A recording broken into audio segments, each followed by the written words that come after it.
Hello students, तो आज का टॉपिक है एमआरआई सीक्वेंस। तो एमआरआई सीक्वेंस क्या होता है, इसमें हम पढ़ेंगे इंट्रोडक्शन ऑफ एमआरआई सीक्वेंस। दूसरा पढ़ेंगे टी वेटेड इमेजिंग सीक्वेंस। तीसरा पढ़ेंगे T2 वेटेड इमेजिंग सीक्वेंस। तो पहला पढ़ते हैं इंट्रोडक्शन ऑफ एमआरआई सीक्वेंस। तो MRI sequence are the setting of pulse sequence that give a particular image appearance. कहने की ये मतलब है कि एमआरआई सीक्वेंस पल्स सीक्वेंस की एक सेटिंग होती है जो कि यह पार्टिकुलर इमेज प्रदर्शित करती है। जो हम आरएफ पल्स दे रहे हैं उसका क्या टाइमिंग होता है उसको हम देखते हैं। तो इसमें ऑर्डर का काम क्या होती है, या आरएफ पल्स 19 या 118 देनी होती है। पोलरिटी क्या होती है, हमें कितनी ध्रुवीयता देनी होती है। और रिपीट्स फ्रीक्वेंसी के साथ करना चाहिए, रिपीटेशन फ्रीक्वेंसी करना चाहिए, या मतलब सभी चीज़ें एमआरआई सीक्वेंस को रिफ़र करती हैं। एमआरआई सीक्वेंस इमेज बनाने का या डाटा को प्राप्त करने के लिए आरएफ और ग्रेडियंट पल्स का आर्डर होता है। एमआरआई सीक्वेंस का हम यूज देखते हैं कि क्या क्या इसमें यूज होता है। तो इसमें पहला आता है T weighted imaging sequence, T2 weighted imaging sequence, और फिलियर फ्लूइड या इसे fluid attenuated inversion fluid recovery कहते हैं। ठीक, अगला आता है, इसमें आता है DWI मतलब diffusion wait imaging.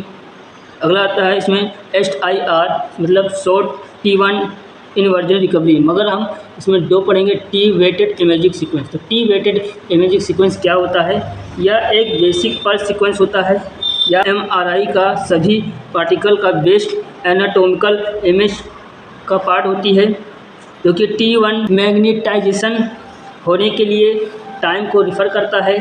T weighted imaging में जो शॉर्ट TR और शॉर्ट TE सीक्वेंस का यूज़ किया जाता है, और टी वेटेड इमेजिंग सीक्वेंस में भी स्टिमुलेटेड रिलैक्सेशन मेजर किया जाता है।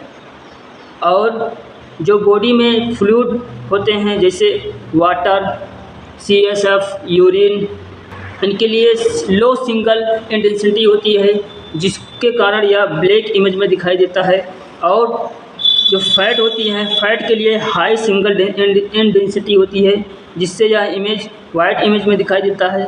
और जो बॉडी में मसल्स होते हैं उनके लिए यह इंटरमीडिएट ग्रे इमेज में दिखाई देता है। और T1 वेटेड इमेजिंग में जो गैडोलिनियम अपीयरेंस जो होती है यह बहुत ब्राइट दिखाई देता है। यह एमआरआई में कंट्रास्ट मीडियम में होता है। एमआरआई में होने वाला कंट्रास्ट मीडिया में ट्यूमर्स, एब्सेंस और इन्फ्लामेशन में यूज़ किया जाता है। टी वेटेड सीक्वेंस में MRI contrast sequence paramagnetic substance के लिए या हाई सीक्वेंस देता है, इसलिए से गैडोलिनियम बहुत ब्राइट दिखाई देता है। टी वेटेड इमेजेस में सबक्यूट हेमरेज और फैट कंटेनिंग और स्टारेज और एनाटोमिकल डिटेल देखा जाता है।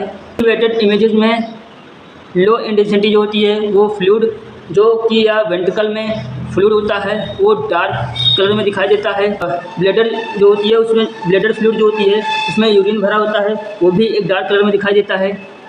फैट में हाई इंटेंसिटी होती है और या आउटर और बाहर की लेयर जो होती हैं वो फैट से बनी होती हैं, इसलिए यह T1 में भी वाइट कलर दिखाई देता है। और जो ब्रेन का जो वाइट मैटर होता है वो भी एक वाइट कलर का होता है, और वह वाइट मैटर के बीच में जो स्पेस होता है उसे ग्रे मैटर कहते हैं, और वो ग्रे कलर का दिखाई देता है। अब समझते हैं T2 वेटेड इमेजिंग क्या होता है। इसमें यह ट्रांसवेरस होता है, मैग्नेटाइजेशन में जो नुकसान होता है उसको रिफ़र करता है। और इस सीक्वेंस में लॉन्ग TR और लॉन्ग TE का यूज करते हैं। T2 वेटेड सीक्वेंस या टिश्यू इमेज के पैथोलॉजी को सबसे अच्छे प्रदर्शित करता है। यह अधिकांश टिश्यू पैथोलॉजी में वाटर पड़ा होता है, इसलिए इसे T2 वेटेड में ब्राइट दिखाई देता है। हाई सिंगल इंटेंसिटी में या फ्लूइड जो होती है वो वाइट में दिखाई देती है, और जो लो सिंगल इंटेंसिटी जो होती है या फैट में होती है जो कि यह डार्क कलर में दिखाई देता है। और जो इंटरमीडिएट इंटेंसिटी होती है वो मसल्स में होती है और वो ग्रे कलर का दिखाई देता है। जो ग्रे मैटर होता है वह ब्रेन में होता है, जो ब्रेन का ग्रे मैटर होता है वो इंटरमीडिएट सिंगल इंटेंसिटी होती है, जो कि यहाँ ग्रे कलर का दिखाई देती है। और वाइट मैटर जो होती है ब्रेन में वो लो सिंगल इंटेंसिटी होती है, जो कि वह डार्क कलर में दिखाई देता है। T1 की तुलना में अगर MRI के कंट्रास्ट के लिए देखा जाए तो सिंगल इंटेंसिटी से कम होती है। कंट्रास्ट जो होती है डिफरेंस वाले टिश्यू को T2 रिलैक्सेशन के लिए यह डिटरमाइन करता है। हाई वाटर वाले जो टिश्यू होते हैं जैसे CSF, ये वाइट में दिखाई देते हैं। T2 वेटेड इमेजेस को देखने के लिए इसमें देखते हैं एडिमा, इन्फेक्शन और क्रोनिक हेमरेज में किया जाता है। जो डायग्राम से हम समझते हैं तो डायग्राम में हम जो वेंट्रिकल होती है वो CSF में होती हैं, जो कि CSF जो होती है वो ब्राइट कलर में दिखाई देता है। और जो आउटर क्रिटिकल बोन जो होती है वो फैट की होती है, बनी होती है, वो जो कि अब ब्लैक में दिखाई देता है, क्योंकि इसमें लो सिंगल इंटेंसिटी होती है। फ्लूइड में ब्लैडर होता है जो कि अब ब्राइट और वाइट में दिखता है, लेकिन जो वाइट मैटर होती है वो ब्लैक कलर में दिखाई देता है। T1 में हम देखते थे कि वह वाइट में दिखाई देता था, ठीक है, और जो ग्रे मैटर होता है वो ग्रे कलर का दिखाई देता है। अगर हम T1 वेटेड सीक्वेंस और T2 वेटेड सीक्वेंस अगर हम देखते हैं तो T वेटेड सीक्वेंस में जो CSF होता है वो वेरी ब्लैक होती है और T2 में वेरी हाई होती है। T2 में अगर डिफरेंस होती है फैट देखा जाए तो इनमें वाइट होती है और T2 में ग्रे होती है। और T1 ग्रे मैटर देखा जाए तो इसमें डार्क ग्रे होती है और इसमें लाइट ग्रे होती है। T1 में वेटेड वाइट मैटर देखा जाए तो ये लाइट ग्रे होती हैं और T2 वेटेड में डार्क ग्रे होती हैं। So thank you.